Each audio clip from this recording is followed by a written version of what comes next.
Hello everybody, it's Richard Lucas here and I'm back with a brand new retro let's play, and today and over the course of several videos we're going to be playing through Sonic the Hedgehog 2 for the Sega Master System. Now Sonic 2 on Master System is kind of an oddity in the series in that Tails isn't actually in the game, and I think this was released in Europe but it wasn't released in the USA for some reason, and it was actually almost like a prequel to Sonic 2 for the Sega Mega Drive. Now the thing about this game is it's very deceptive because it's got Tails actually on the front with Sonic and even in the kind of title cards, but he isn't actually a playable character, which is very strange.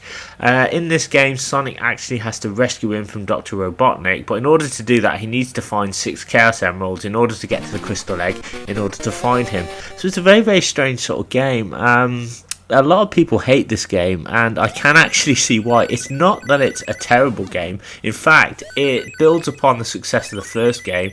Was handled by Aspect and they did a really cracking job with it. It's got some really unfair gimmicks on it and sort of stage hazards, and it does take a little bit of time to get used to, so it's kind of like really easy in some parts but extremely hard where you wouldn't really expect to be. So I'm going to be doing actually 2 let's plays of this game. So this one's going to be a Chaos Emerald run where I'm going to hope to try and get all the Chaos Emeralds and rescue Tails, and the second one's just going to be a general run because you get 2 slightly different endings. So with that being said, let's start up the game and let's play some Sonic 2. So I've kind of had a practice run, so I'm very familiar with this game. I used to play this a lot a couple of years ago. I got it off eBay. I played it as a kid but could never complete it. I did actually find it too difficult, and I think that's where a lot of people's hate for this game comes from.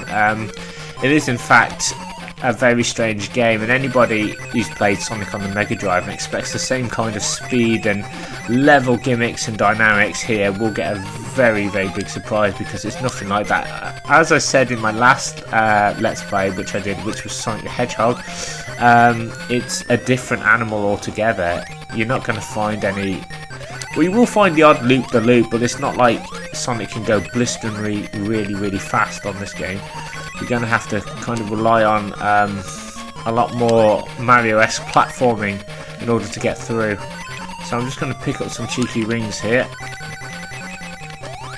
I'll tell you one good thing about this game, and I don't know whether a lot of people mention it, is that power-ups actually respawn if you lose a life. So you can actually, if you find an extra life in a level with lots of rings, you can actually die, collect this, like 2 lives again, die, collect 2 lives again, and you can kind of get a really high life counter in this game, which is really good.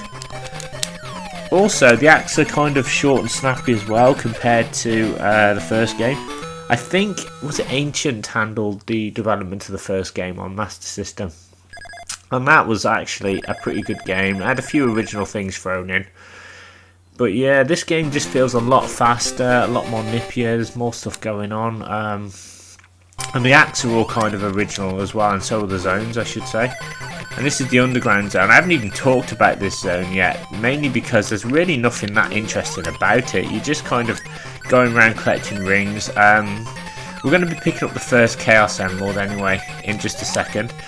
It's right at the top in the underground zone, and every Chaos Emerald is on Act 2, by the way, so, and they're very easy to find, apart from the Sky High zone, which is very kind of difficult to actually get. It's easy to know where it is, but trying to get it is another thing. Right, we'll pick up the first Chaos Emerald now, and it's right on top of this hill here. Yeah, I actually dug this out of my Master System collection last night, and I played it, I practiced it.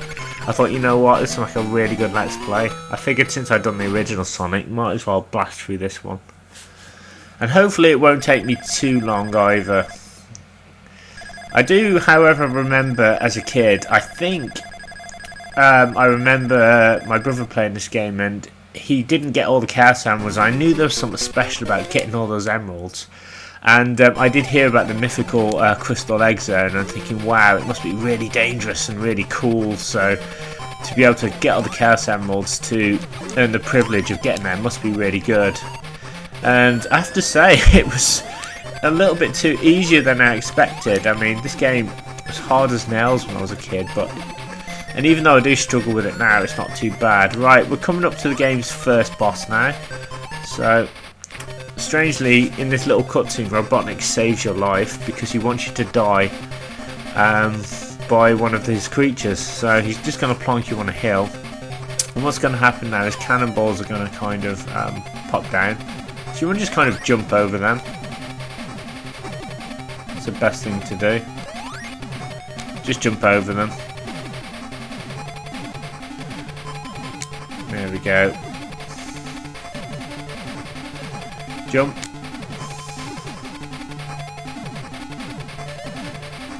And there are no rings, I think, near the bosses either. There may be a few hidden ones, I don't know. But it's kind of like Sonic 1 in that you've got to do everything in one shot with the bosses. Robotnik, compared to the first game, is fairly easy. But the thing is, you can't fight him unless you've got all the Chaos Emeralds, which I think is a really good idea. I don't want to give too much away, but the last boss actually has the last Chaos Emerald. And once you beat the last boss, if you haven't got all those Chaos Emeralds, then you kind of can't rescue Tails.